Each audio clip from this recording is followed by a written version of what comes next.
কোরিয়ার আরো একটি জনপ্রিয় রেসিপি আজকে আপনাদের সাথে শেয়ার করব, আর সেটি হচ্ছে Korean grilled beef in lettuce wrap. Lettuce পাতার মধ্যে কোরিয়ান গ্রিলড বিফটাকে রেখে সার্ভ করা হয় এই ডিশটি। আমি এখানে আধা কেজি গরুর মাংস নিয়েছি এবং গরুর মাংসটাকে আমি পাতলা করে স্লাইস করে নিয়েছি। আমি একটু জুম করে আপনাদেরকে দেখাচ্ছি যে আমি কতটুকু পাতলা করে স্লাইস করে নিয়েছি। এরপর আমি একটি নাশপাতিকে হাফ করে কেটে নিচ্ছি একটি ছুরির সাহায্যে। এবার হাফ করা নাশপাতিটাকে আমি একটি গ্রেটারের সাহায্যে গ্রেট করে নিব। সেম গ্রেটার দিয়ে আমি আরেকটি রসুনের কোষকে গ্রেট করে নিচ্ছি।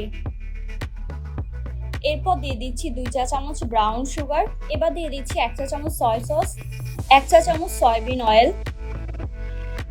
হাফ চা চামচের মতো কালো গোলমরিচের গুঁড়া এবং সামান্য পরিমাণে তিল।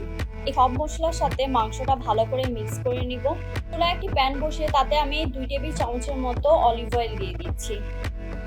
তেলটা গরম হলে এর মধ্যে আমি বিফের স্লাইসগুলো ভাজার জন্য দিয়ে দিব।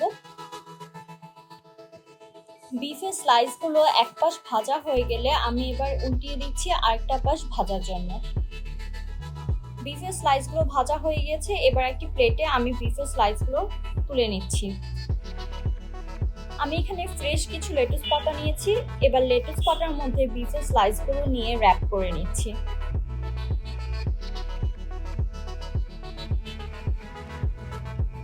গ্রিলড বিফ লেটুস পাতা র‍্যাপিং করা শেষ। এবার একটি গ্রিন সস আমি উপর দিয়ে সার্ভ করার জন্য দিয়ে দিচ্ছি।